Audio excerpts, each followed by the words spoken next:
Hi, it's Gene in Mexico, retired in Mexico, and I'm here with Professor Gumbo. Welcome to the channel. Let me get myself a little bit on the same height as my friend, and I'm really happy to have Jem here for our new series. So we're starting a new series where we're going to rank our 10 favorite albums from each year of the 70s, 1970 through 1979.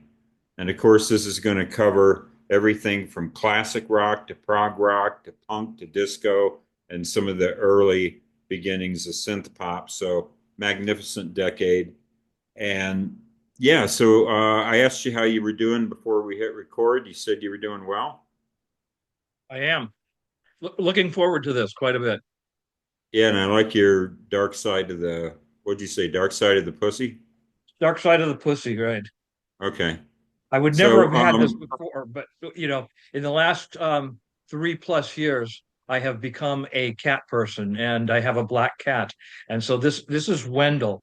He's also behind me scratching the couch, but you know, so what I'm going to do here, before we jump right into this, let me give a little background on a couple things. One is context for the time period that we're going to start with. We're going to start with 1970. But this is a good time for me to share with the viewers here that Professor Gumbo, who I also call Jem, is my music mentor. And we haven't discussed this on the channel, but when we met in high school, he was more advanced than I was in pop culture. And so we would sometimes play music in one of our classes that we had in common, which was journalism. We would pretty much check out a record player from the library at the beginning of the year and then I think return it at the end of the semester. And also I would go over to his house and he introduced me to everything. So what's interesting about this video is, I was this little, well, not little, I'm a big guy, but I was a young mentee. And then over the years, as often happens with a student, I began to develop some of my own tastes and peculiarities in music. Uh, but I'm still heavily influenced by a lot of the things that not only Jem shared with me, but that we just grew up with. And plus, we had radio. I mean, radio was a really binding thing. I think that might be hard in this streaming age to understand that the music we listened to, we didn't know what song was going to come next. We just listened to a DJ spin records. And as a result of that, we also heard some songs buried into the ground where we don't need to ever hear them ever again as long as we live. So radio had a positive side and a negative side. But in 1970, Jim was 13 and I was 12. And I hadn't even really begun listening to popular music yet, but Jim already was, and he already had some albums. And so when we met, yeah, and it's interesting because I talked about diverging. So, for example, if I wanted to know about Neo Prog, if I wanted to know about Marillion, Porcupine Tree, or Big Big Train, I would talk to Jim because he's a much bigger expert at that than I am. But by the same token, if I wanted to talk to somebody about Frank Sinatra, I'd ask Jim as well, who actually saw Frank Sinatra. I did not. If I recall, this was your impersonation of Frank Sinatra. He looked at his scotch and he said, "You got my old man, but you killed my old man, but you're not getting me." Was it something to exactly. that effect? Yep. And he seemed to be drinking another glass of scotch between every song. Yeah. And but then if Jim wanted to know maybe something a little bit more about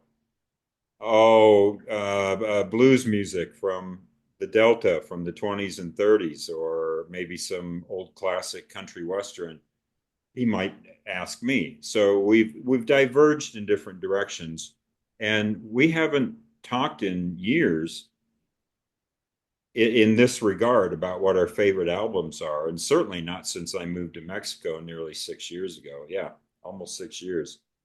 And So this is going to be interesting. So that's what I wanted to share with the viewers is we are going to uh, be rekindling or reacquainting and catching up on where we've gone over the years with our taste. Second thing, this is subjective. Okay, so lighten up, folks. I had somebody write me recently, you're not liking such and such is just bad taste. All right, I'm sorry. I didn't know you were the arbitrator of taste. Um, I had another person write me, go away, boomer, which is really short-sighted. I couldn't believe it. You're just teaching your children to say, hey, dad, hey, mom, go away, millennial, go away, Xer. I mean, what goes around comes around, right? So Well, we're just having fun here. Huh? especially since we're not boomers, we're Generation Jones. Generation Jones? Yeah, What's that's the that? decade of like approximately 1955 through 1965. It's a mini generation at the end of the boomers. Ah, yeah. And yeah, so we encourage debate, we encourage criticism, we encourage comments. But yeah, atypically, because everyone's really nice, but like in the last month, I had a couple kind of comments. I just thought, like, really? Like, we can be a little more civil. So just be nice and that's it. And then I wanted to give a little context about the year 70 before we get started. We're gonna take turns one at a time.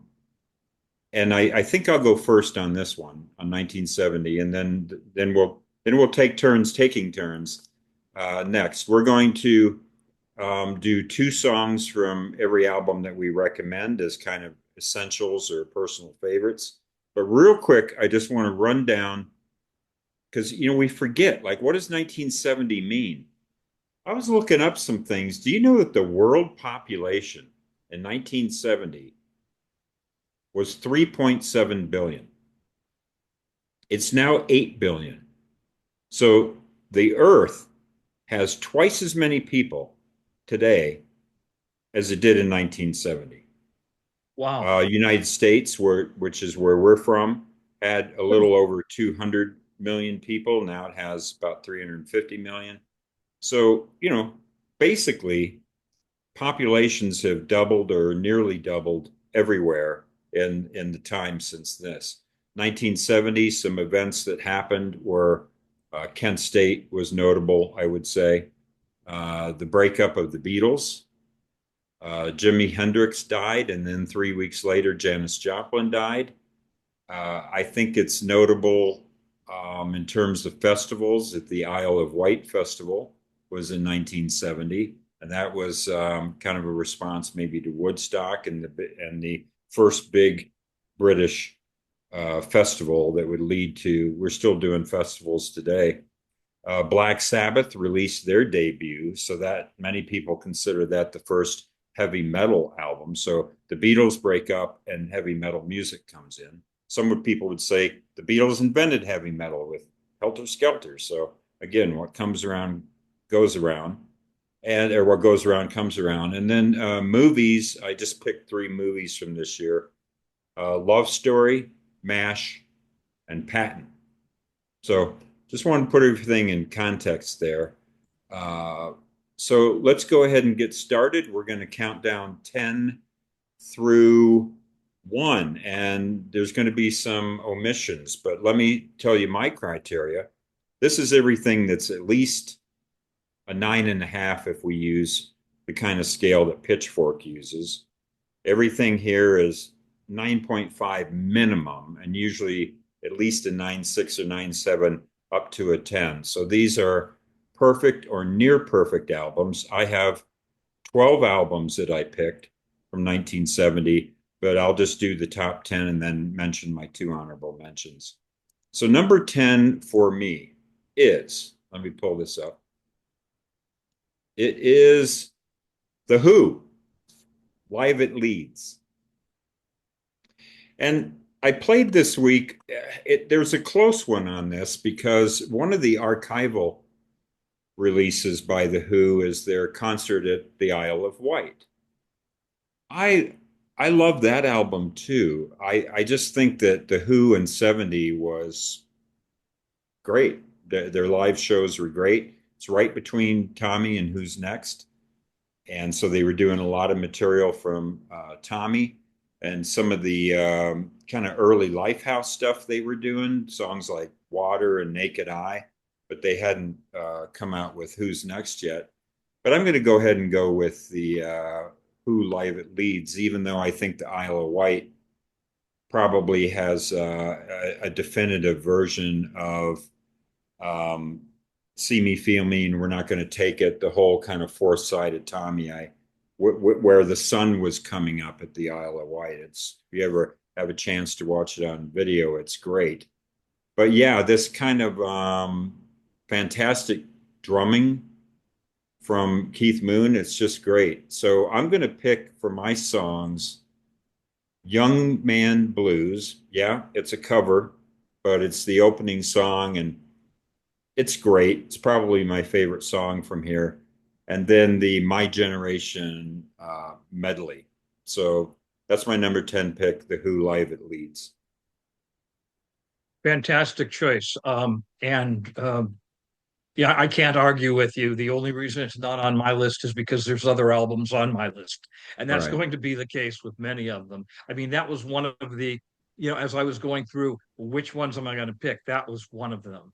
Um, okay, so my number 10, quite a bit different. It's not as rocking, but it's an album that had a big influence on me.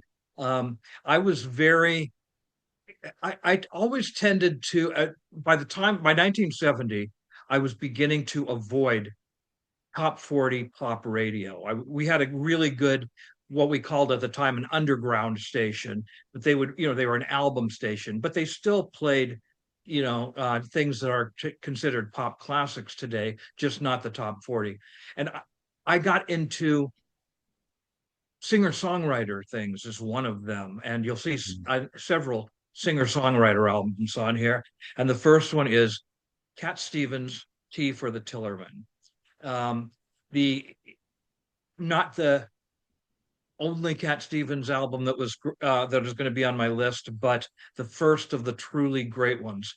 And every time I hear Cat Stevens now, and I still really love to listen to his stuff. I keep it's I have this old person reaction. Why don't they make music like this anymore? Because even as a folk singer-songwriter, he had such a distinctive voice, I mean, there was really nobody else that sounded like Cat Stevens. There wasn't. I've asked my daughter, who, is in her early 30s. Geez, she's 34 now.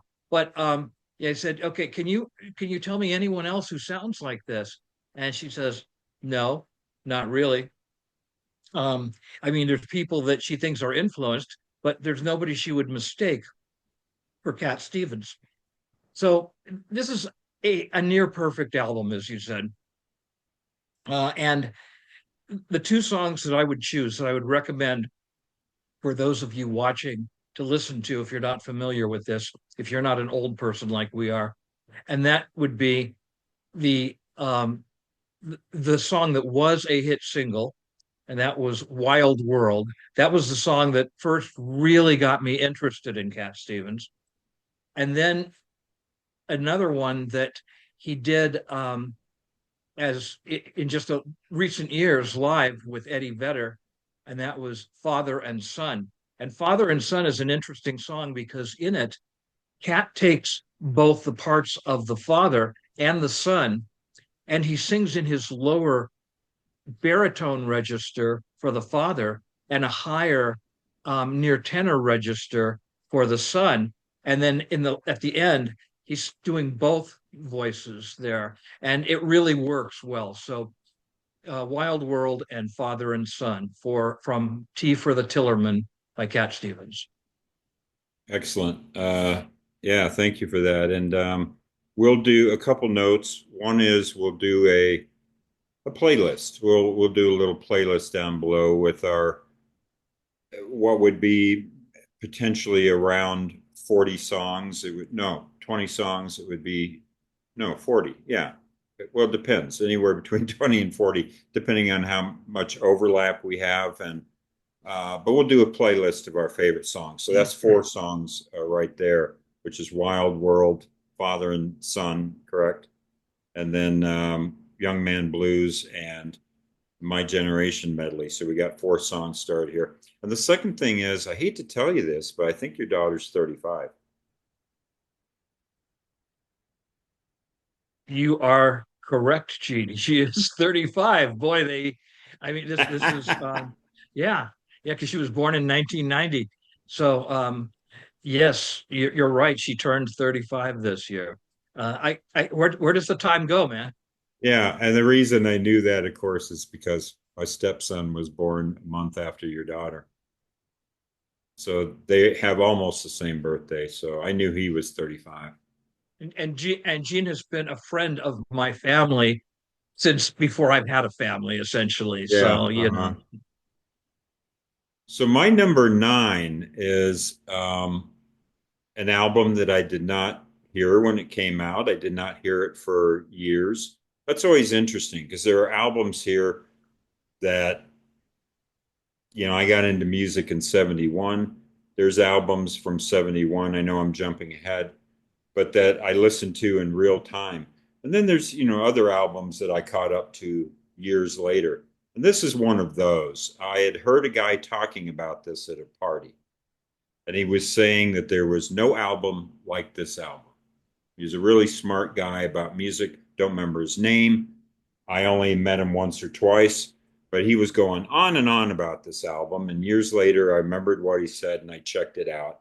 And I agree that in 1970, there was no album like this album. Today, there's lots of albums like this album. That's how influential it was. Plastic Ono Band, John Lennon's debut.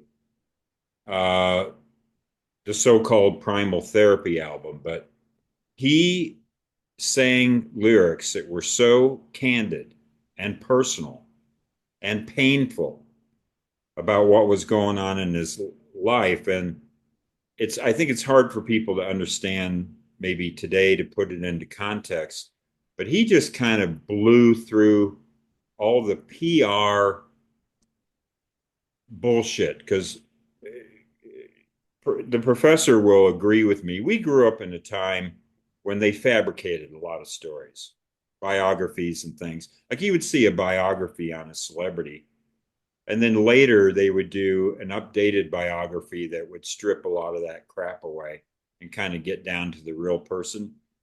Lennon tried to show us who he was in a way that we weren't used to. I don't think we were used to this. There was always a press agent for everybody, um, and everybody was a what's the word I'm looking for? A personage, a persona of who they really were.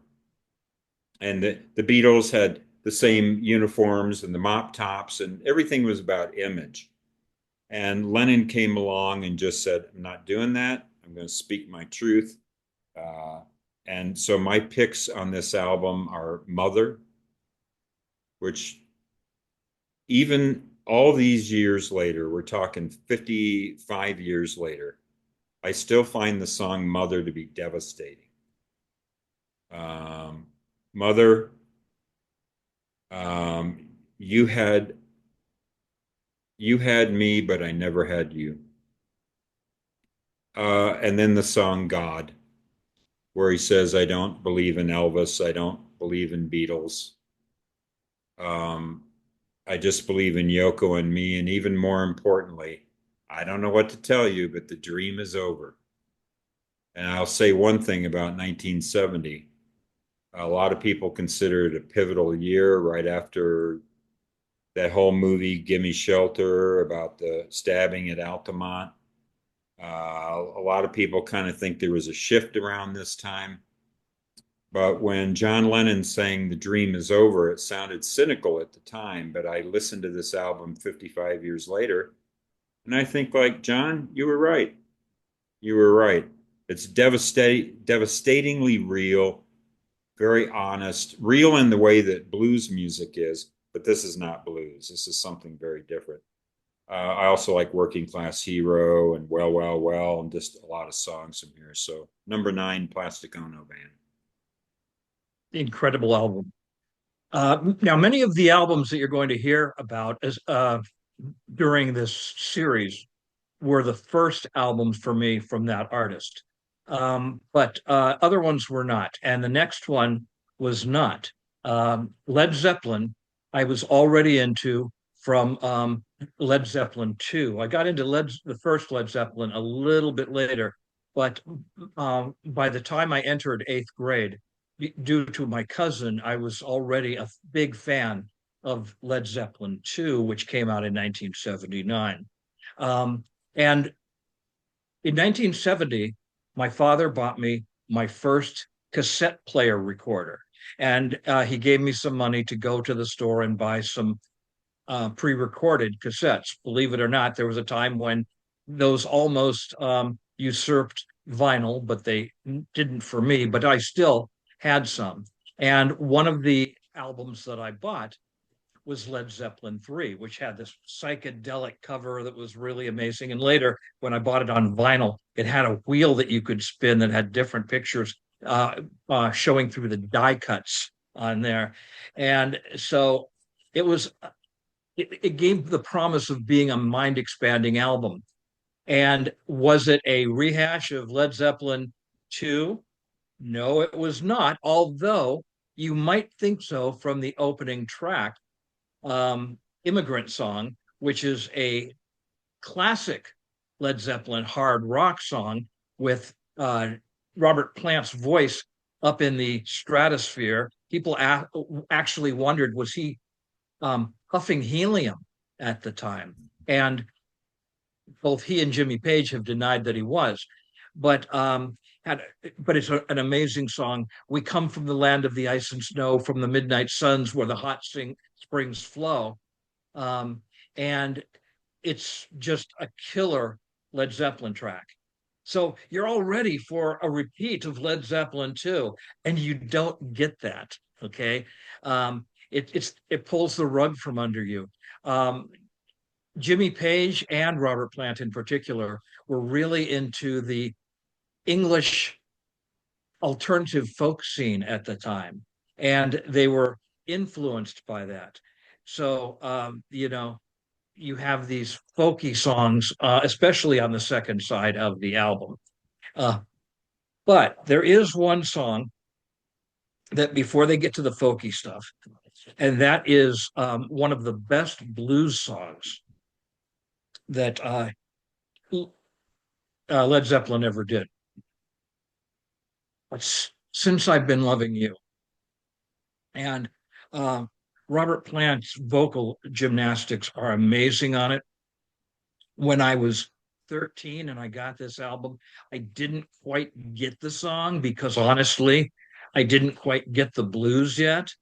But now and for the past decade or more, when I hear this, it's like, okay, this is going to be a double play. I'm going to go back and listen to it again because it's just Plant does vocal gymnastics that are amazing on this. So Led Zeppelin 3 with Immigrant Song, a rocker, and the great blues number, Since I've Been Loving You. Hmm. Great picks, and it will remain to be seen if I talk about that album.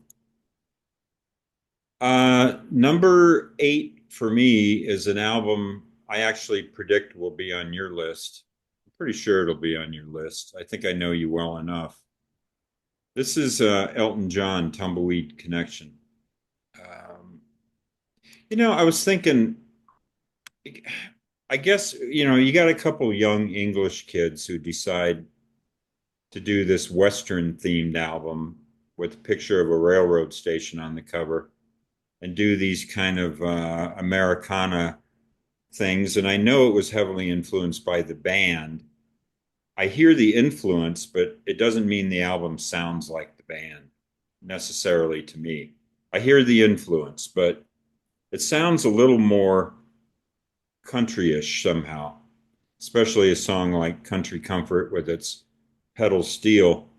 And so I guess, do you buy the premise? And I do. I think the album works really well. I think Bernie Taupin's lyrics are very good, and I don't find them to be cheesy in any way whatsoever. And I'm actually moved by some of these songs. And then Elton manages to put these fantastic melodies.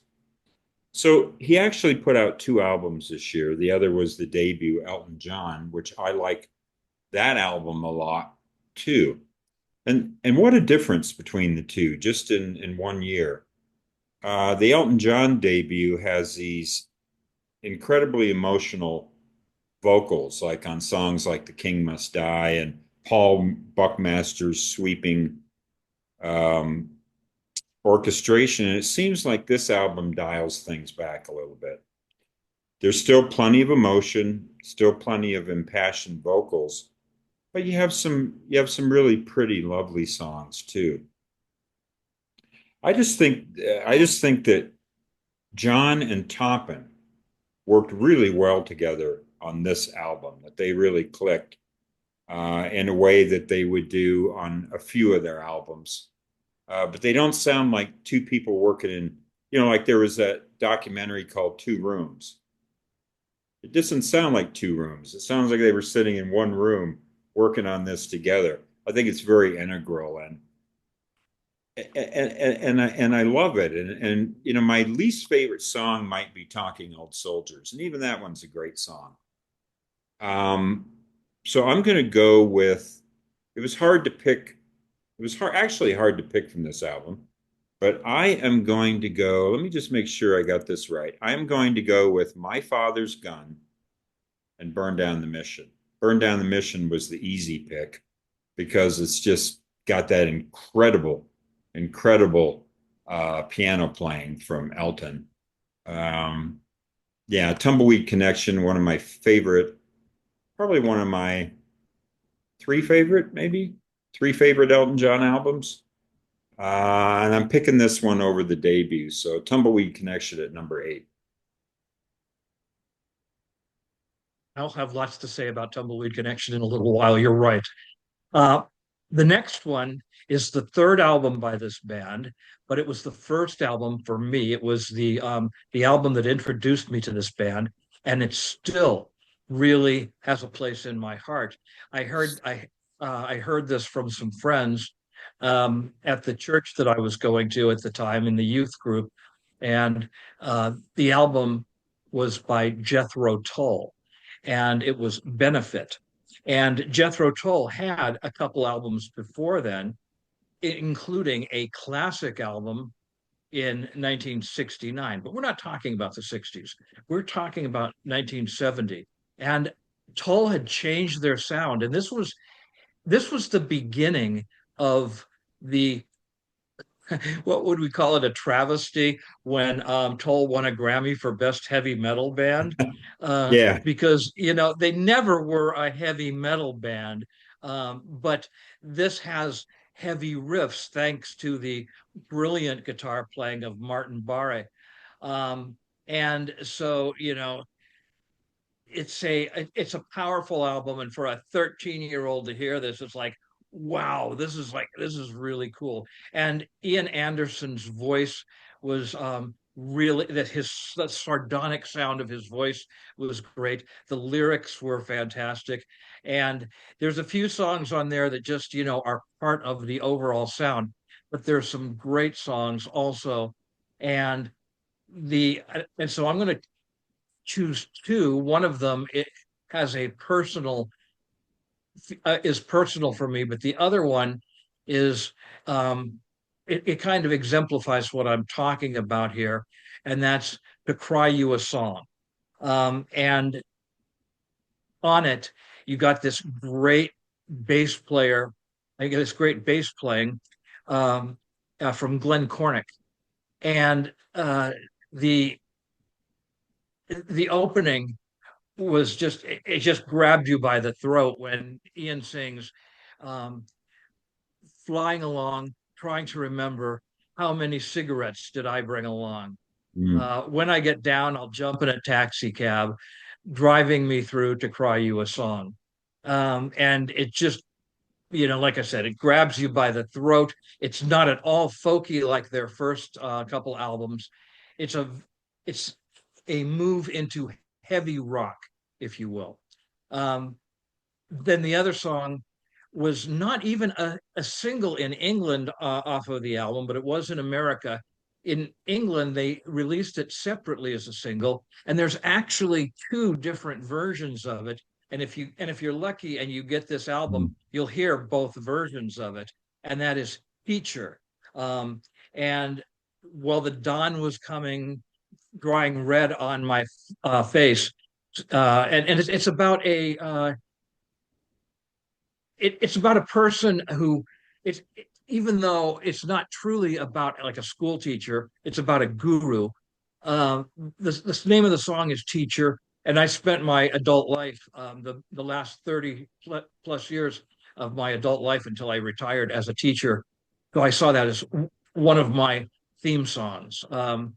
And so to cry you a song and Teacher from Jethro Tull's Benefit. One other thing I'd like to say about Benefit that I think helped lead it into the Jethro Tull sound was, although he wasn't a full-time named member at the time, it was John Evan who played Mm. keyboards, and the John Evans keyboards on there were very substantial on the album. Okay, and so when I make the playlist, do you have a preference between the US mix or the UK mix? I I have a personal preference for the U.S. mix of the song, um, because there's more flute on it, and Oh, Ian okay. Anderson's flute, I think, is either one would be good, but that's the one that when I it's still to this day when I hear Teacher. If it's the UK mix, I think, oh, that's the UK mix. When I hear the US mix, oh, yeah, that's Teacher. So to me, the US mix is the real one. Okay. It's probably the one we were heard first, right? That's right. When I played you Jethro Tull, that it would have been that one. The yeah, good pick. I like that album. So my number seven, I think we're on number seven now, is an album you already mentioned. It was my second favorite band in high school. Uh, it's Led Zeppelin 3. I got some money from my grandmother. She said I could spend it on anything I wanted to. She was in Phoenix visiting us, and she said, I want to give you a little money. Now, this from my grandmother, who once said to me, why do you have two speakers? Okay. And I said, Grandma, it's stereo. There's left and right channels. And she said, well, I think they're just trying to sell you an extra speaker.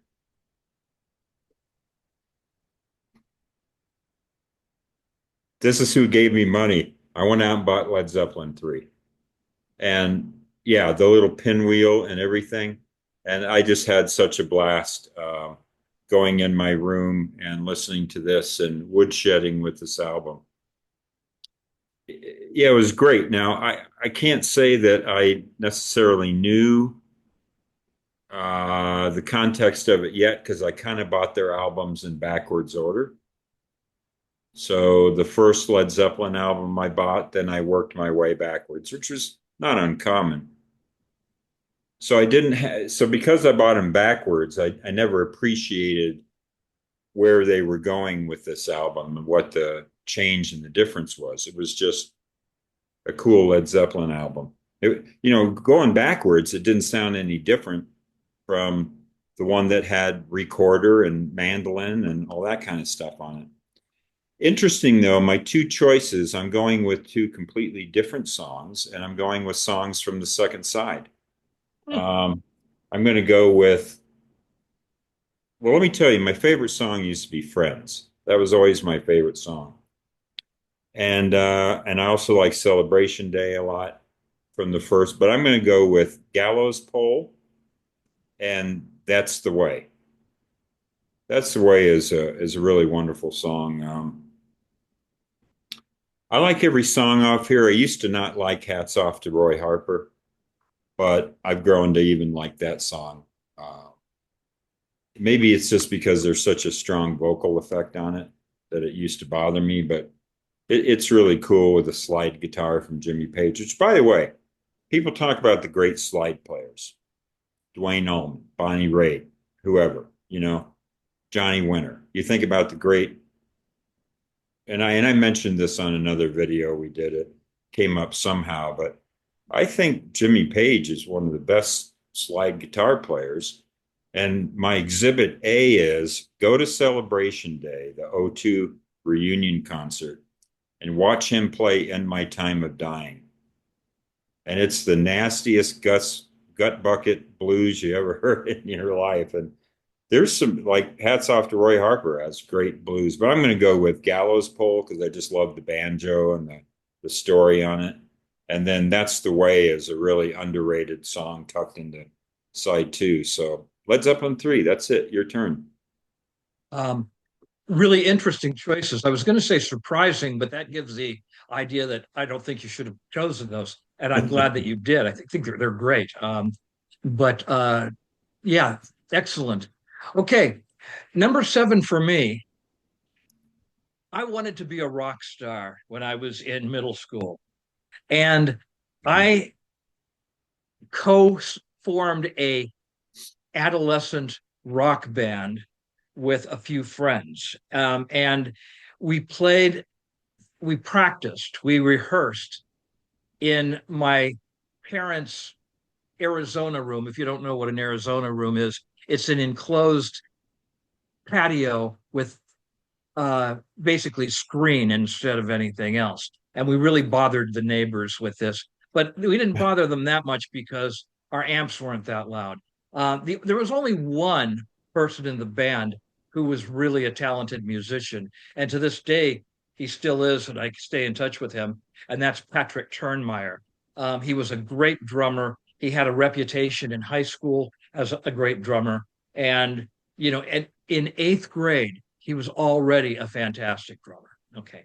Hmm. Now, um, so we chose a song that, well, as the singer, I needed to know the words to. And it was a song that I knew really well because I really loved it. It was a band that I had listened to for quite a while in the late 60s, and that was Steppenwolf. Hmm. And my favorite album in the washout was Live Steppenwolf, even though there's a few cheats on it because there's a couple songs on there that were basically studio albums that they put live sounds in there. Most of it is live because you can hear John Kay talking to the audience, and they're very different from the originals. It's sort of a live greatest hits, but it's also the songs. Many of them are stronger here than they were in the somewhat anemic sounds of their their early albums, which were from the uh, late '60s. It's it has the benefit of having a being a two-disc set, although today you can get it two two DVDs, two CDs, but at the time you could only get it two vinyl. And so Live Steppenwolf has some great songs. The two songs I'm going to talk about are their most famous song ever, Born to Be Wild, which was the song we sang. Okay. And so I sang that song so much during the rehearsals, I got sick of it for a while, but I'm not sick of it anymore, but I was at the time. And I'm sure my neighbors got sick of hearing it also, hearing an eighth grade kid trying to do his best throaty John Kay impersonation, because John Kay was a rough, tough biker kind of. He wasn't a biker himself, but he looked like one. He appealed to them, and so it was tough. But the other thing about this song is it's the song that coined the phrase in terms of music, heavy metal. Okay. And Led Zeppelin was not a heavy metal band. They were a hard rock band.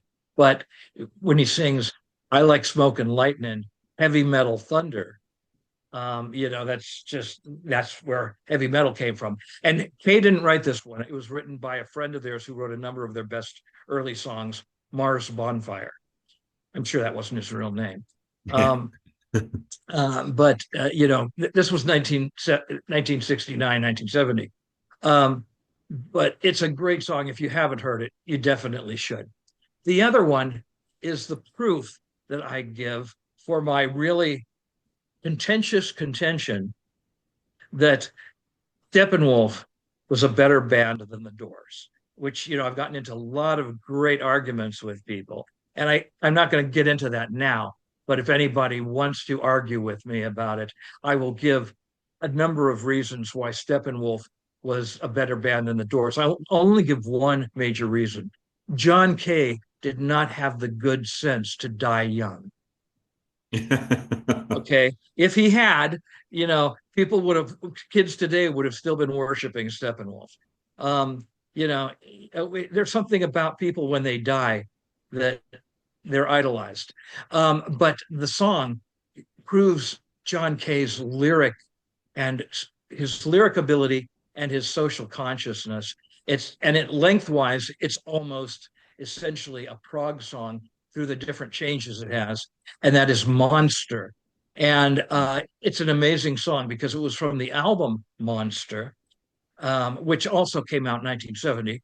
But if any of you young people are thinking that you're kind of worried about society today, listen to Monster. Things have not changed that much in 45, 45 years, 50 55, like 55 years. I mean, you'd swear that these lyrics are about the world today. Okay. And there are a couple of good videos where people took images from the time because, Vietnam was going on at the time and all. And you know, it was, it was a different, difficult time. But Monster, I still love that song. And so the two songs are Born to Be Wild and Monster. okay.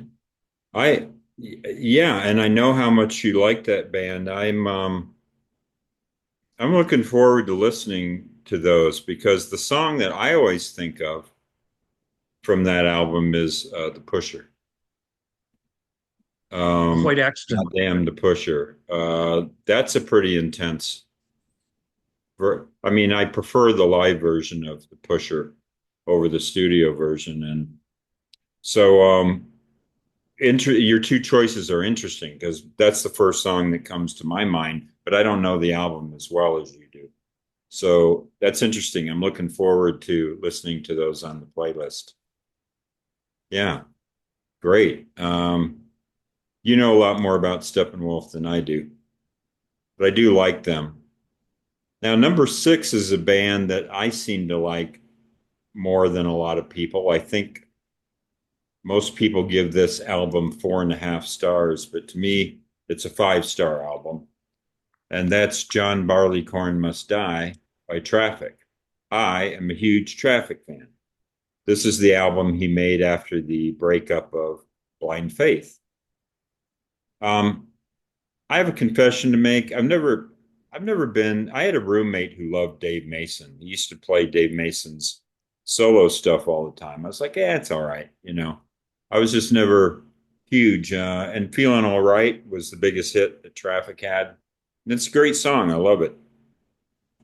But I'm a Winwood guy. I like Steve Winwood. And so Mason left the band again for actually the second time. And then Winwood was going to make a solo album, and he ended up bringing Chris Wood and Jim Capaldi in. And they ended up calling it a Traffic album. I love John Barleycorn Must Die. I think it's my favorite album. For a lot of times, I thought it was Low Spark of High Heeled Boys. But I think over the years, I've grown to really appreciate this album. And it kind of has, in retrospect now, I can kind of hear how, even though Blind Faith was a short-lived band that was only around for about a year with Eric Clapton and Ginger Baker, years later, listening to this, I can hear how Blind Faith, his time in Blind Faith kind of reshaped the direction that he was taking. He had written that great song, Can't Find My Way Home. I love this album. I played it. I probably played it more than just about any album on my list. You're disappearing. Oh, that's because of Been in my and black out. cat. That's Ah, because of when he just walked in front of the camera. hi Wendell. Yep. You can be on the table, but don't be in front of my computer. So I am going to go with the A side as my recommendation, which is technically three tracks, but the first two tracks go right into each other. They're a suite. So I'm going to go with Glad slash Freedom Rider and Empty Pages. But I love the second side too. But I'm calling the A side of this album two songs. I don't know if that's cheating or not. Uh, but Winwood's in great voice. I think he's in his prime. And I don't know. I have played this album 300 times, 400 times. I don't know. I played this album as much as any album I've ever owned. I go back to it and absolutely love it. The keyboards, the sax. Chris Wood is great on it. But yeah, just the piano and the vocals and the compositions, they're all great. And it has a real jazzy feel. Chris Wood also plays flute on some of the songs, and I love jazz rock. I love that, or rock jazz, or whatever you want to call it. That hybrid. I'm a sucker for it. So that's it. Number 6 is Traffic. John Barleycorn Must Die. Okay. Well, we are right on the same page with this one, so I don't have as much to say about it because you talked about it so well. And I'll just give a background on how I got into the album. As an eighth grader, I was really open to a lot of influences, including musical influences. And I mentioned that we had a really good underground rock station at the time, which actually started at the end of eighth grade for me. That was KDKB.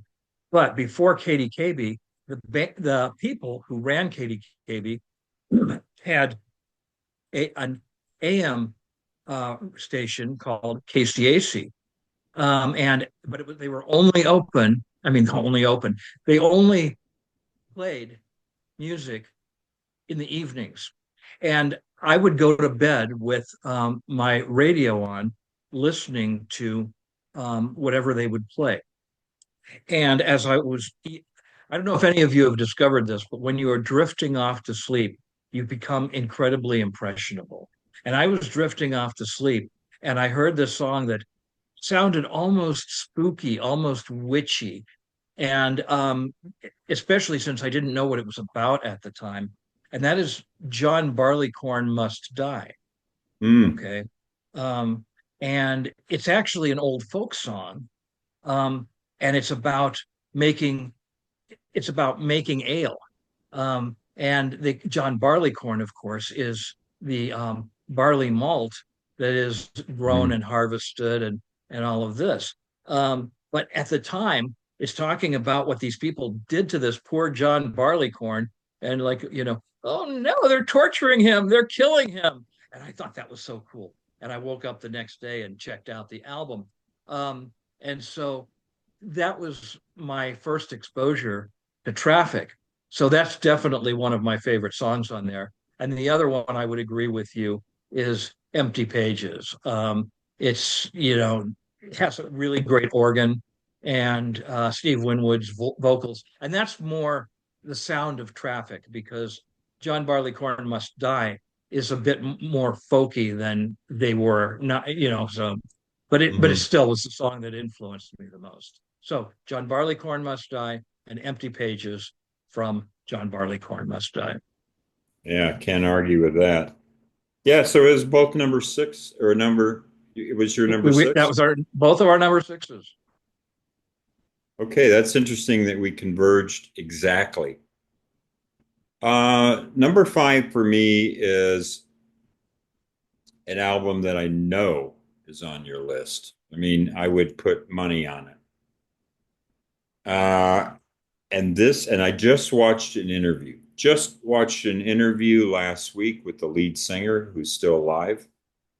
Uh, I'm going with a band that has aged really well, and that's Creedence Clearwater Revival. And you might be surprised that I like them as much as I do. Cosmo's Factory. I kind of grew up listening to that greatest hits album that sold a ton of copies. There was a Creedence album that had 20 tracks on it, and that was all the 20 tracks I needed. I liked Creedence, but I had kind of an AM radio mentality of them. Certain songs that I liked, and for a long time, I didn't really know their deeper album tracks. Now, I still prefer the singles by and large, but here's an album that opens with, I believe it opens with Ramble Tamble, I believe. And that's not one of their better known songs, but it's great. It's great. And it's got that Fogerty is just so steeped in classic rock and roll and how to craft a good melody. And he and Rick Beato were talking about how all his songs always have a great guitar intro that brings you right in. You think about a song like Fortunate Son, just the opening guitar riff, you immediately know that's Fortunate Son or Proud Mary or all these different songs. And Cosmos Factory is my favorite Creedence album, I believe. I believe this would be my favorite, though, they put out three albums in 69. It's crazy. If you took the best material from those three albums, that would be their best album. But I think I like Cosmos Factory best. I just cannot say enough about how my appreciation for the band has increased over the years. And I think it's because they don't sound dated. A lot of this psychedelic and garage rock stuff is really fun to listen to. It's some of my favorite music, but it sounds of its time. And Fogerty, this stuff here, yeah, you can kind of tell it's 60s, but sometimes it could be 50s. Sometimes it could be 70s. You're not really sure.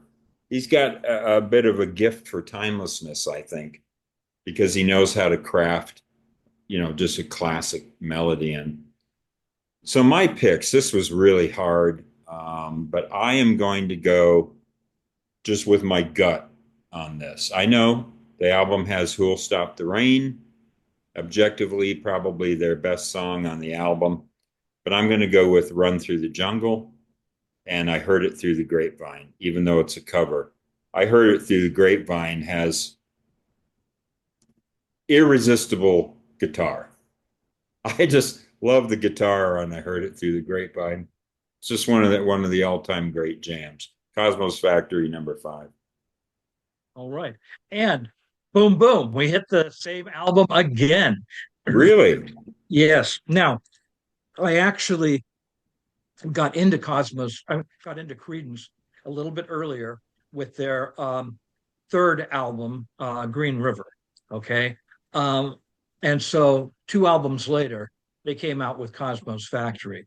By the time Cosmos Factory had been released, I was a hardcore Creedence fan. As a matter of fact, I will confess that I grew up in my elementary school years as a Beatles fan, Beatles number one. Creedence Clearwater Revival was the first band to usurp the place of the Beatles as my favorite band. Did that have something to do with the fact that the Beatles had broken up? Maybe. But the fact is, I stopped listening to the Beatles and I started listening to the proto roots rock of Creedence. And so by the time Cosmos Factory came out, yeah, I was really waiting for it. And when I asked my mom, "Can I go ahead and buy this?" She said, "Why do you want to buy another Creedence Clearwater Revival album? Haven't you had enough of them?" And no, I hadn't. Um, and with the exception of, I heard it through the grapevine. It's it almost sounds like it could be an early Creedence greatest hits because there's so many great singles on there. And so I'm choosing one of them that you didn't choose, but you mentioned it, and that is "Who'll Stop the Rain," a song about the social issues at the time. In some ways, "Who'll Stop the Rain" could be played back to back with Steppenwolf's "Monster," except it's not as in depth, but it's about all the problems that young people were feeling about America at the time.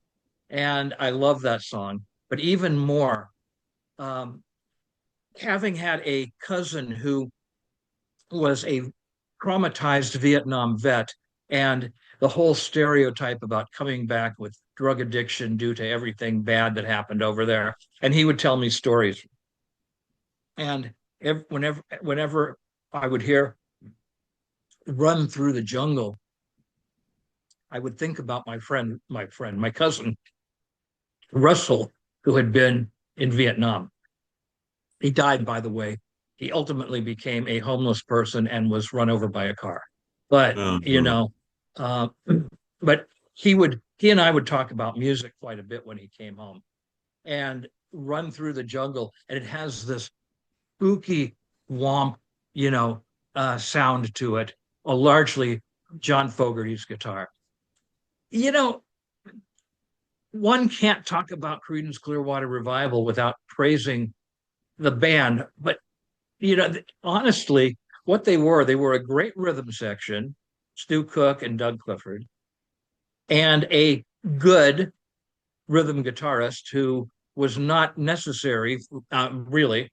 The band was John Fogerty. It really was. He was the singer, writer, producer, guitarist, and later on, every other instrument except for the drums and bass. And so it was his band and it was his genius. And nowhere does his genius shine so well as in Cosmos Factory. So "Who'll Stop the Rain" and "Run Through the Jungle." Wow. Yeah, great comments. In this interview, it was interesting because, the person who started the band was Tom. Um, and then, The Gollywogs, right? well, before that, they were Tom Fogerty's Something Something. Okay. Blue And what Velvets? happened was Fantasy, which was a jazz label, their first 45 or whatever came out, and it said the Gollywogs on it. And they were like, "What's this? Oh, we renamed you."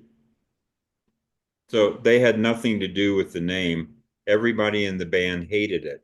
But the point was that originally it was Tom Fogerty's Something Something.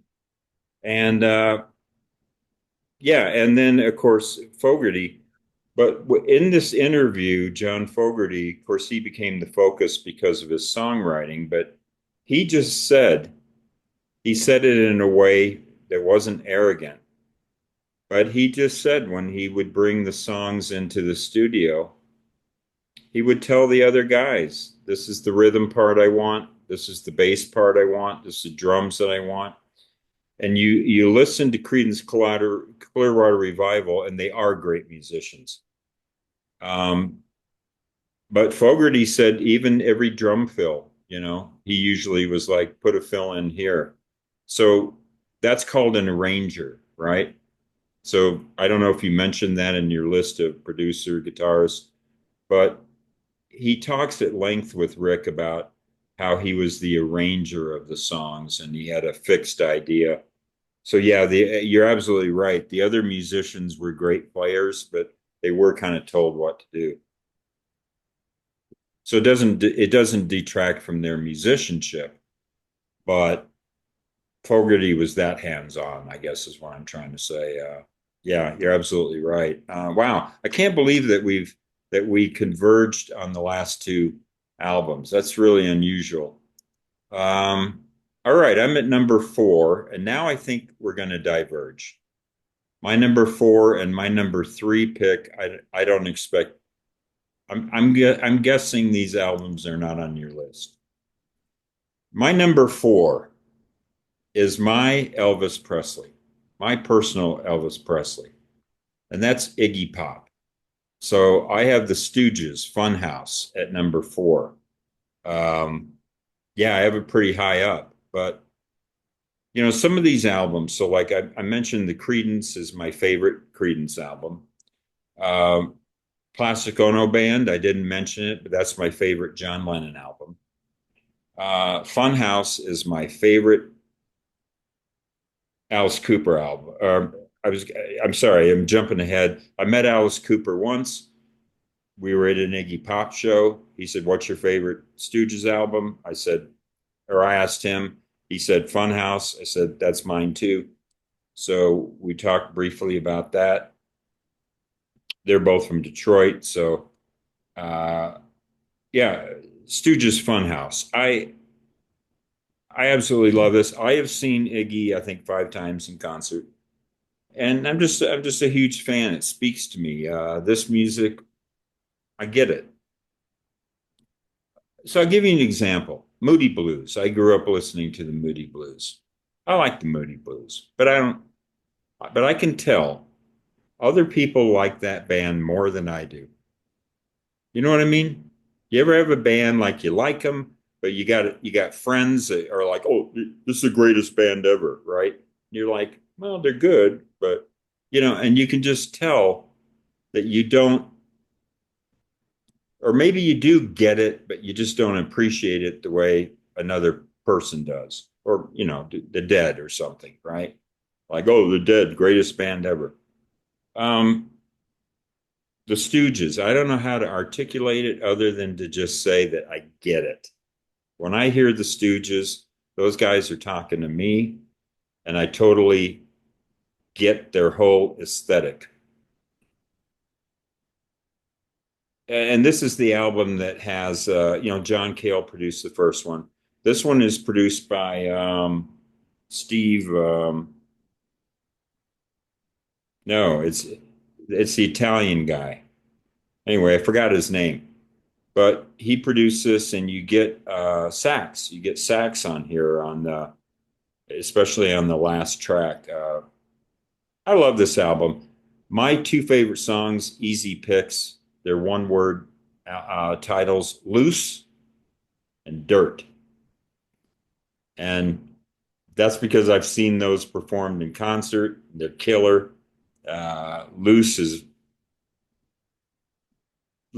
fast paced. Dirt is a slow kind of dirge. So they'll be great on the playlist back to back. Stooges Funhouse. I bet that one surprised you. Maybe not. I don't It, know. it didn't really surprise me that you chose it. And here's one of the bands that I had nothing to do with you liking them, okay, unless it was through David Bowie, and but I don't think it was. But you got to like them on your own. Now, uh, I I really like the Stooges now, but they're like, to me, the Moody Blues to you. They're a band that I like, but I wouldn't put them on my favorites, And so, yeah, I'm going to listen to those songs again, especially from that album. To me, uh, you know, the first album and Raw Power are my personal favorites. But you know, I think excellent choice, and I'm really interested in it. Now, the next album is part of what I would call a trifecta from 1970. And you'll hear me talk about two other albums of that trifecta. It was the band that, if I told you that Creedence took the place of the Beatles in my heart, in America's heart, it was Crosby, Stills, and Nash, who had released an album in 1969. But the magic ingredients, the pixie dust, if you will, on Crosby, Stills and Nash was Neil Young. It's Young, and Neil Young today is still vital. And what's he's almost schizophrenic as far as his musical styles. I mean, if you look at what he did in the '90s, let's forget about that.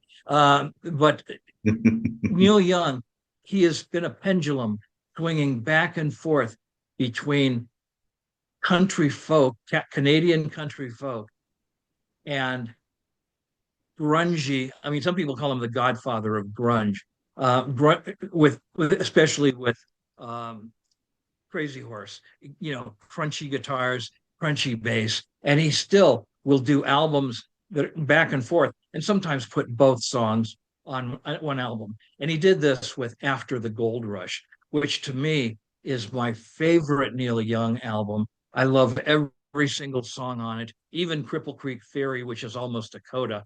I mean, the other day I was listening to the album and I got up to go to the bathroom, and Cripple Creek Ferry is such a short song. I came back and it wasn't on. I go, oh, I got to play Cripple Creek Ferry. Um, but so the two songs that I like the most represent these two sides of Neil Young. The first is After the Gold Rush, and it's a weird song about aliens coming down at a rock concert and bringing peace and love and taking all the hippies up there with them. Okay. Now, Gene, does this sound like anything to you? Memory of a Free Festival. Maybe I should announce it. David Bowie always admitted to being a huge Neil Young fan. And I got to think that he heard um, an early version of this. Maybe he didn't, or maybe Neil Young was stealing the idea from David Bowie. Because David Bowie recorded it in 1969. But it's also about aliens coming down and lifting people up. Or maybe that was just the ethos of the time. Maybe we all freaking hoped that aliens would come down and take us up, especially if we were using drugs at the time. I mean, at Yeah. 13, I wasn't, but I think Neil Young was. And so that's one of them, After the Gold Rush. And the other song is a perfect example of his hard rock, um, intense rock, Southern Man, which is Neil being really critical of America, which he still is. Even though he's an American citizen born in Canada, he had a lot to say about America because he loves America so much. But I do want to point out just a little aside. Um, so the Leonard Skinner on their song Sweet Home Alabama said, well, I heard Mr. Young sing about it. I heard old Neil put us down.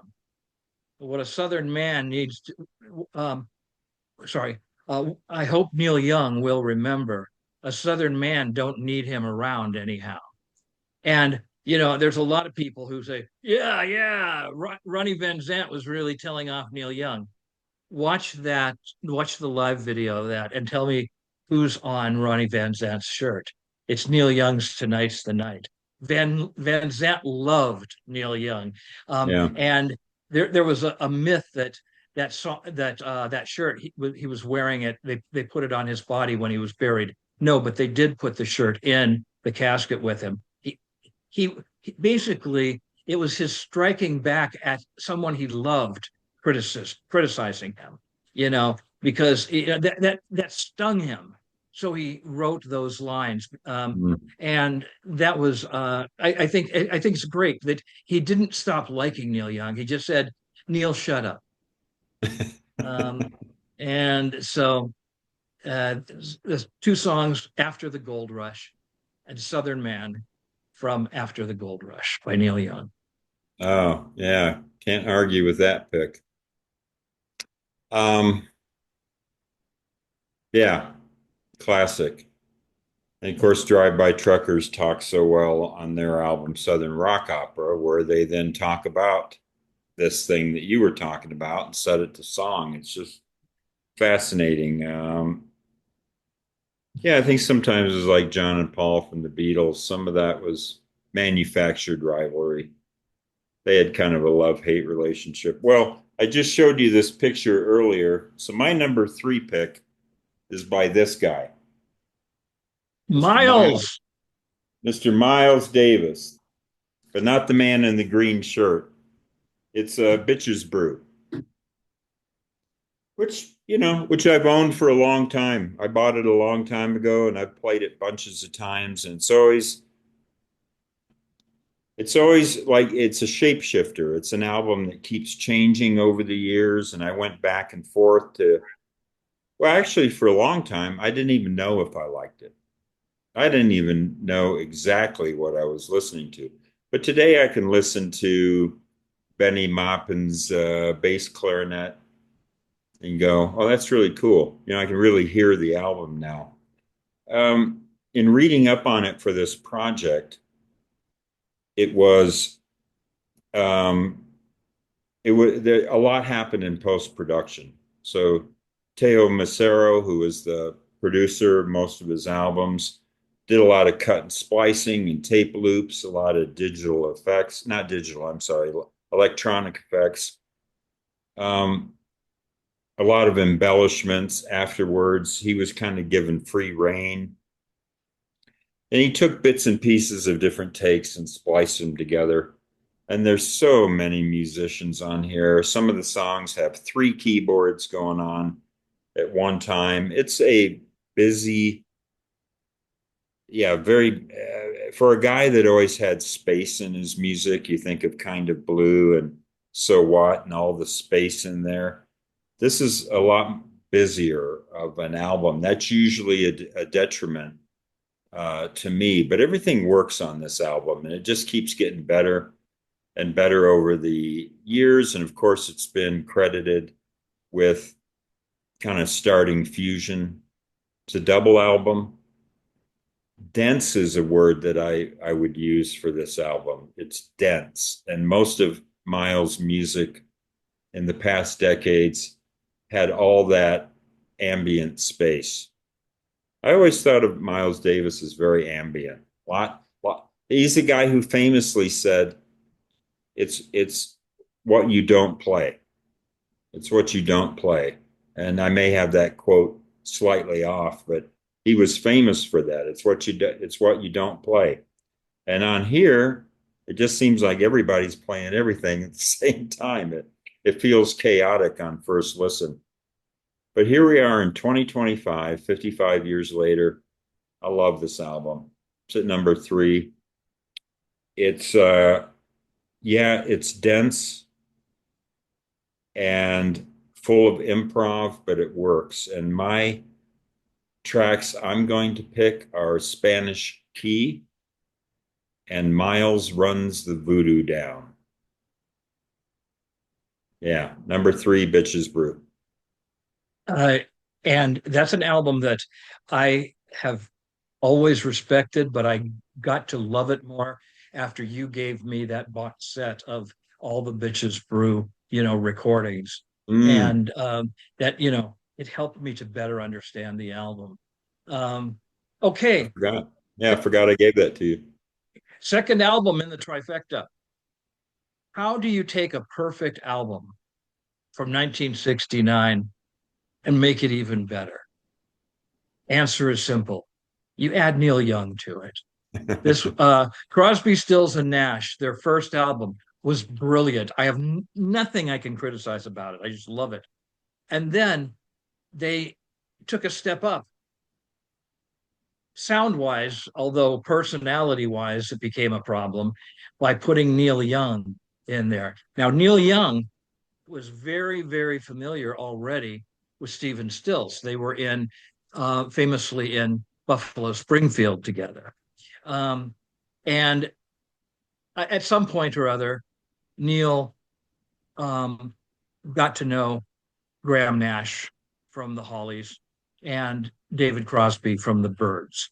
But you get this album that, first of all, it's got the coolest cover. It's like a textured cover with an old sepia tone photo from what looks like the Civil War of the band with Dallas Taylor and was it Greg Reeves? No, somebody Reeves. But the rhythm section, because Crosby, Stills, Nash and Young were all basically guitarists. Okay, and for a long time, I mean, Neil Young and Stephen Stills have been friends, but talk about a love-hate thing going on. There's been a rivalry as to who is the better guitarist. Music critics like the sloppy playing of Neil Young so much, and they're always talking about that. But I remember looking at a recent interview, and Stephen Stills said, Neil always said I was the better guitarist. Um, and so, I mean, maybe he did, maybe he didn't. But the fact is that there is a magic, a chemistry that goes on with that band. And it's, I almost want to choose one of the Neil Young tracks on there, but they're not as representative. They're almost like, okay, boys, I'm here. Here's a couple of songs I have. All right, Neil, we'll do your songs. I want to pick a couple songs that actually are more Crosby, Stills, and Nash and Young. Um, so, oh, by the way, I found this at the Penny's department store, and I just loved the cover. I wasn't even into the first album yet. So here, this album opens with Carry On, which actually, Stephen Stills had written at an earlier time, but this version is much better. And it has that beautiful harmonies. Crosby and Nash could harmonize with Stephen Stills really well. You add Neil Young to the mix, and when they sing, "Hey," I'm not even going to butcher it. Carry on, love is coming to us all, and the production is excellent. So carry on, and the next one is four great songwriters. You'd think that I would choose one by the songwriters, but no, because it's such an amazing cover, and this is a cover of a artist that both Gene and I really, really like. Gene actually loves her, and that's Joni Mitchell. And her version of Woodstock was not the best song she'd ever done. If just on that album, it's good, but it's not the best. They made it in, and I think Stephen Stills had most to do with this, into a rock song. And Crosby, Stills, Nash and Young had been at Woodstock, but Stephen Stills wanted to show that he could rock, and they released Woodstock as a single. Fantastic song. So, Carry On and Woodstock, opening and closing tracks from the first side of the album. Those of you youngins who aren't familiar with it, vinyl, would always have two sides, and so we'll talk about one side and another side. So, Deja Vu by Crosby, Stills, Nash and Young. I love those song picks. I think those are great. Yeah, great song picks. Because you have these songs that like Helpless, very Neil Young, Our House, very Graham Nash, Almost Cut My Hair, very Crosby. And then you get Woodstock, and even though it's a cover, it sounds like the band, you know? I don't mean the group, the band, but it sounds like those four guys. And it's very cohesive in the harmonies. Yeah, it's great. Love those picks. All right, down to my top two, right? That should be correct. So one of these you will have predicted, and that is, it's interesting because it's my second favorite album by this artist, and it's only at number two, and that's Van Morrison's Moondance. So we talked about this at length on the Van Morrison countdown. So if you want to go check out that video, it's performed fairly well. And we counted down Van Morrison albums from worst to best. Spoiler alert, Moondance was my number two album. I believe it was yours as well. Number one, no, I wasn't it Astro Weeks? Astro, Astro was it? I mean, I always tell people that the two of them flip flop based on what side of the bed I got up on. Yeah, you said that. I think you went with Astro Weeks on the recording, but so Moondance. So we've already said a lot, both of us, about this album on that separate video. Um, Moving from the sort of stream of consciousness, folk, free folk jazz kind of thing of Astro Weeks, he then goes to this album and intentionally tries to make more normal or classic pop song structures, brings in a little bit of country. And he also, like Elton John, was influenced by the band, as we've talked about on this album. A lot of people were. So this is this is to Van Morrison what Tumbleweed Connection was to Elton John. I think that's a fair contrast or I would agree. comparison. And so I love Moondance, but it's got some jazz, and various things in it. The title track, Moondance, swings. It's got that old classic jazz feel. So yeah, and Morrison, just what a great singer. He's belting it out on here. He does that thing, it's almost a trope where he kind of sings normal and he sounds pretty emotive, and then all of a sudden he just launches into kind of a yelp. And I'm a sucker for it. I love it. So much written about this album. My favorite tracks, and I just love the musicians on here. But I'm going to go with my two kind of what I consider quintessential picks, even though I like the title track and so forth. I'm going to go with Caravan and Into the Mystic. So number two, Moondance. I have a feeling it might be on your list here. We'll see. So your Okay. turn. My number two was one of your earlier ones, and that is my favorite Elton John album, Tumbleweed Connection. This was my first, well, technically, a friend of mine gave me this and the soundtrack to Friends by Elton John at the same time. But this just blew Friends out of the water. And I loved the sound of it. I really wasn't into the band as much then, but there's definitely a band sound to it.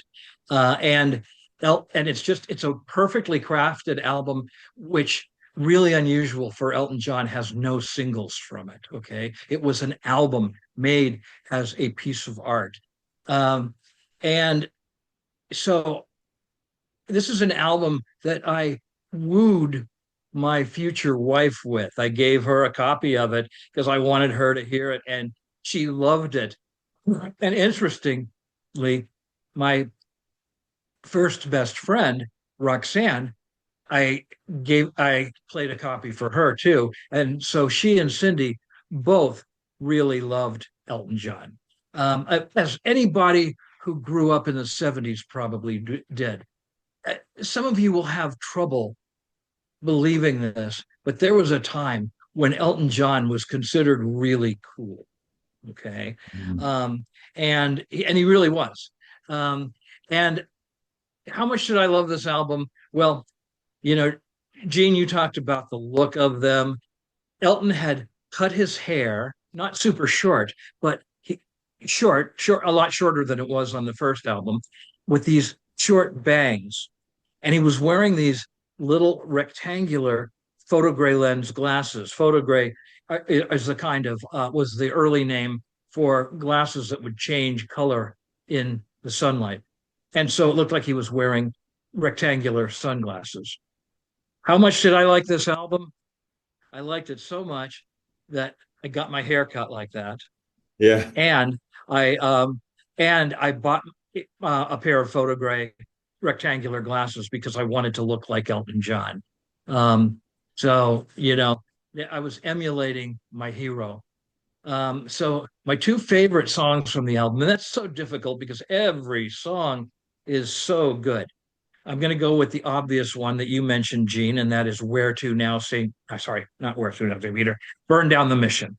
Okay. Uh-huh. Burn Down the Mission with this great rocking um, piano in the middle of each verse.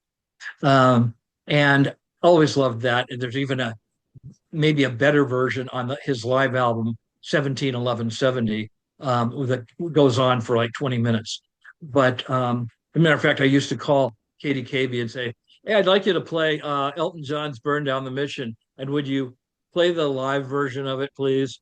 And what's so cool about them, they say, "Sure, be happy to." So, that's how cool radio was back then. But the other song, and I mentioned that's something I was going to say, but this one, not only was Elton John influenced by the band, but in this really nice 4 disc box set that came out some years back, to be continued, Elton John talks about songs that he felt were very much influenced by Van Morrison. And the one that he mentioned here was Amarina. And just listen to it and see if it doesn't sound like it could be an outtake from Moondance. Um, it, Both the way that he wails and when it rains, the rain comes down, washing out the cattle town. He sings like Van Morrison on it. So Elton John, influenced by Van Morrison with Amarina. And as a 13-year-old, I got really, really hot under the collar and excited when I heard him, I can see you in the evening eating apples. He said, the fruit juice running slowly, slowly down the bronze of your body. Whoa. Bernie was writing some erotic stuff, 50 Shades of Elton. Um, Yeah. so, so I love this album. It was my first Elton John album, and it is still to this day my favorite Elton John album. So, Good pick. Yeah, I love that. I found that album hard to pick to really pick.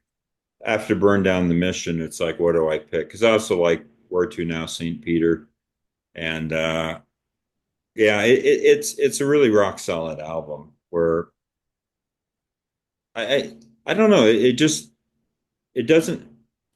It's hard to pick a standout track from there. It's mhm. just kind of a solid out. It's kind of a solid album that just keeps chugging along. So my number one is an album that you've mentioned. I wonder if you can guess which one it is. uh, Benefit. Good, good guess. My number one album, even higher than Moondance, is After the Gold Rush. Oh yeah, yeah. I forgot that you didn't talk about that one. Absolutely. When I say it's my favorite Neil Young album, it is, but it's close because there are about 4 or 5 Neil Young albums that I just revere. Going into the up through about 1990. I just think every song on here is a winner. He does one cover, and that's great. Gibson's "Oh Lonesome Me." Um, this is 10.0. To me, it's a perfect album, and I've never stopped loving it. I've never, we talked about things that are overplayed. I mean, Led Zeppelin is a band that I took a break from at one point in my life. I got fatigued with Led Zeppelin, took a multi-year break from them, and then came back to them with a new appreciation. Jethro Tull, I think I've taken breaks from over the years.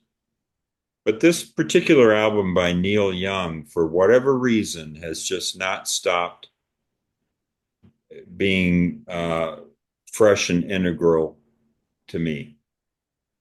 Uh, and there's something about his melodies. I'm not sure what it is. It could be his influences, people like Bert Jansch and John Fahey, and some of his influences. He may have simply come up with these different melody ideas. But boy, you can tell, in spite of Southern Man, you can kind of tell this is a piano album. It's a keyboard album. And I always get that feel, the next album would be really acoustic guitar. But you get the feeling that he wrote these songs on the piano. And I like Neil Young as a piano player. Uh, yeah, so my picks from here are After the Gold Rush, and then just a deep track that I really like, which is Don't Let It Bring You Down. It's only castles burning. Yeah. Yeah, I used to be able to imitate that. But I've gotten older. But I remember when I was younger, I would just go, "Don't let it bring you down." Yeah, I would do this thing where I would do this falsetto, and I could kind of nail it. But I can't do that anymore. That ship has sailed. But yeah, don't let it bring you down. It's only castles burning. Just find someone else who's turning, and you will come around. Love that song. Yeah, number one after the gold rush. I think that surprised me going through this list. I was like, no, Gene, that can't be your number one, can it? Can't be ahead of Moondance, can it? And I played it and I'm like, no, I love that album. That's a great album. So there you go, Neil Young. You know, in the last couple of weeks, I've been just re-listening to all of these albums.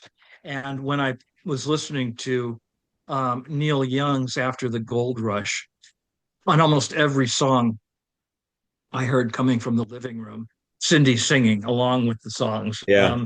And Don't Let It Bring You Down was one of the ones that she sang with more fervor.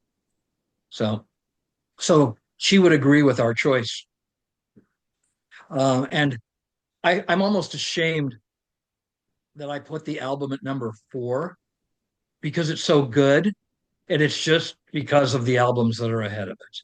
Right, right. Okay, so my number one, and I think you know this, Gene, from 1970, and because of the side of the bed that I woke up on today, it is my number one album of all time, and that is Van Morrison's Moondance. Um, it's, an album that has so many facets to it. And yeah, it's influenced by the band because he was at the time he was actually um, living in Woodstock as a neighbor of the band, and he would visit with them all the time. So he was familiar with their sound. But anyway, um, you said almost everything that needed to be said about it, Gene. Um, what else can I say about it? I found out many years later that the basic riff to Moondance had been appropriated from Harold Silver, songs of my father, songs for my father. You mean Um, Horace Silver. Horace Silver. I mean, yeah, Horace Silver. Yeah, and you probably knew that already. That done, No, I done, didn't know that. done, But done, Steely Dan did that too with done, done. they took the same riff. Right. And and that's And what Ricky don't lose that number is the same. right. And as T.S. Eliot famously said, mediocre artists imitate, great artists steal. That's funny. Uh, yeah, yeah. And what he's saying is that the best artists take what they need. Reminds me of Handel, who, when he was accused of stealing a melody from one of his rivals, he said, "I didn't steal it. I made it better." So yeah. Okay, so Moondance. What are the two songs? Um, I would have to say the same thing as yours, Gene, and that is um, uh, into the Caravan. Mystic, into the Mystic, and Caravan. Um, and Into the Mystic has that wonderful outro that became a theme phrase from Van Morrison, sort of a trope. It's too late to stop now. But it's a beautiful, mystical song. As Van said, you could make the lyrics out in different ways. And Into the Misty is one way, he said, but, but there's also mystic. And then the other, my favorite song of all time, I've maintained this for 20 years or more, Caravan.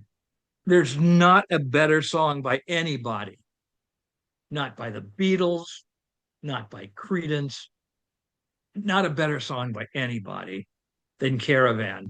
And is this my favorite version of Caravan? No, that would be the version from the band's Last Waltz. But it's the original, and it's such a Mhm. great song. So those are the two songs. So um, Moondance. So,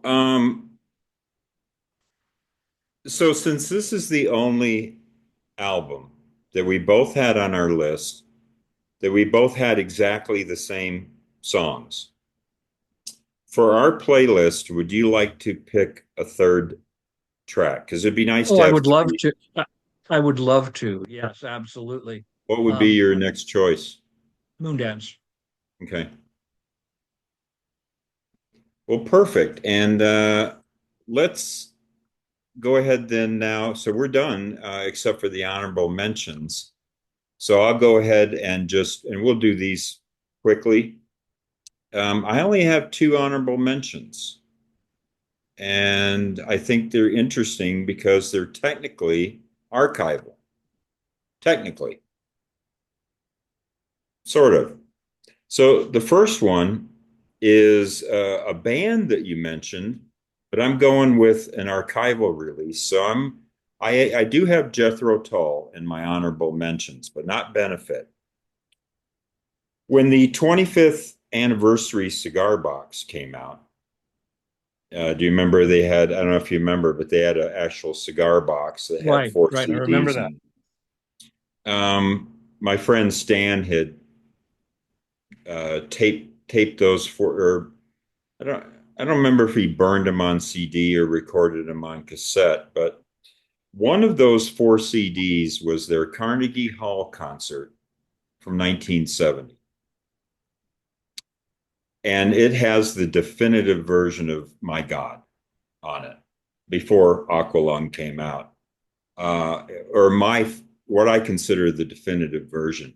That version of My God, I've listened to the Isle of Wight version. I've listened to a bunch of versions, watched a bunch on video. And my favorite version of My God, which is some would you would say arguably is his best flute solo. Um, I don't think that's too controversial. I don't know what your opinion is, but My God, I always think of as the quintessential Ian Anderson flute piece. Maybe Beret, some people would say, but the version of My God at the Carnegie Hall. So now what they've done is if you want to if you want to stream it on Spotify, you can't get the cigar box, but it is a bonus disc on stand up.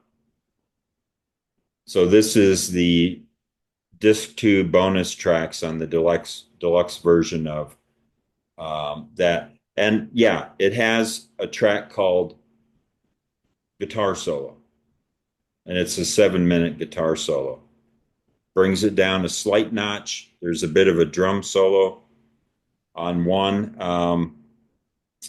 But this is so I've already talked too long. I said I was just going to blow through these. But anyway, I like the Carnegie Hall 1970 show by Jethro Tull, archival, but still. And then my next choice is Let It Be Naked by the Beatles. It's close between this and Let It Be. Didn't make my top 10, but I do like the album Let It Be. I prefer Let It Be Naked because they've stripped out the Phil Spector string arrangements, and I just have a slight preference for it, but it's close. They're both good. Maybe it didn't make my top 10 because The Long and Winding Road and Across the Universe are not necessarily my favorite Beatles songs. Um, but there's other stuff on there I love. You know what I love? I love I Me Mine by George Hmm. Harrison. So yeah, Let It Be is great. And the Let It Be Naked was a great archival piece. So that's it. Jethro Tull and the Beatles are my honorable mentions. Okay, well, I'm always into excess, so I have five honorable mentions, but I'll only like make one comment about each one. The first one is the third album of the trifecta, and that is Stephen Still's debut album, which is like I mean, Stills is an amazing singer, guitarist, songwriter, but this one, Stephen Stills, is just, and everything about it, I love, and the album has grown on me over the years. So it's almost like a companion piece to Deja Vu. Um, so that's Hmm. Stephen Stills. Um, then you're not going to be putting tracks from these, are you? No. Okay. The next would be by the Velvet Underground. What Iggy is to Eugene, the Velvets are to me. Okay. And the Velvet Underground's last album, despite its flaws, and it's not a 10.0, it's like a 9.5 because of these flaws. But the Velvet Underground loaded. Mhm. And next would be a band that I was surprised you didn't have in here because even though I was already into them, your passion for them got me more into them, and that is Chicago. And I still find Chicago 2 to be my favorite Chicago album. Hmm. Uh, and then uh, Free, Fire and Water Okay. by the band that was to later become Bad Company, but great album, great band, Fire and Water by Free. And finally, the Beatles, Let It Be, regular Let It Be. Um, and I remember when that album came out and I got it because remember I was a huge Beatles fan at the time. So and so there you go. Stephen Stills, The Velvet Underground loaded, Chicago 2, Free Fire and Water, The Beatles, Let It Be. And then just to recap, go down your list. Will you go down your list and tell me who you've seen in concert? Yeah. Okay. Uh, I've seen Jethro Tull in concert.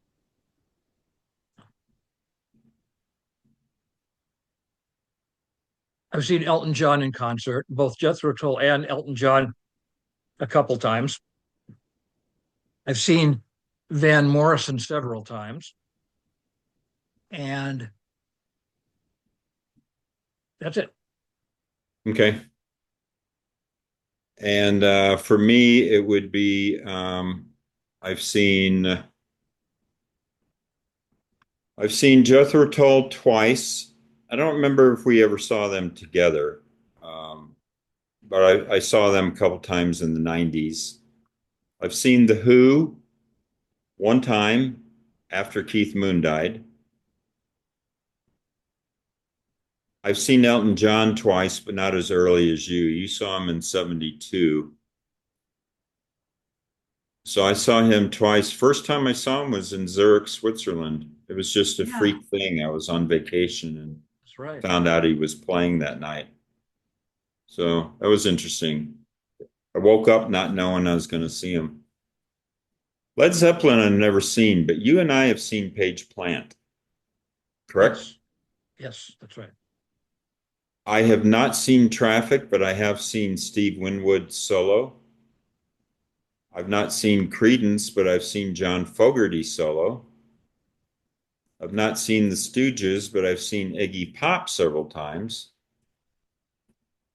I've seen Miles Davis once, Van Morrison twice, Neil Young. twice. So I guess I've done pretty well with this list. Um, I've seen some incarnation, everybody except the Beatles. I've never seen Ringo or Paul or John or George. I've never seen any of the Beatles. I saw Ringo on his traveling show, one time. Kaylee won some tickets to uh, from a radio station, and so I went with her. And I bet that was a fun show, right? Maybe Yeah, not. All Stars. Yeah. I remember one of the main singers was uh, Colin Hey? Fay, is it? No, from Men at Work. Yeah, Colin Hay. Colin Hay, that's right. Yeah. Well, thank you. This is an interesting list and it'll make for a good playlist. So, thank you everybody who's still hanging on here. I'm on Patreon, I'm on Facebook, I'm on Instagram. And so support me there. I'll put the links down below. Support me for free, or you want to make a small donation, you can do that. It would certainly be greatly appreciated. So, thank you, Professor, for joining me. And as My we say pleasure, as here in, always. yeah, I say, as we say here in Bonita, Mexico, buen dia. And here in Phoenix, we say, God, it's hot. See you later. Okay, thanks.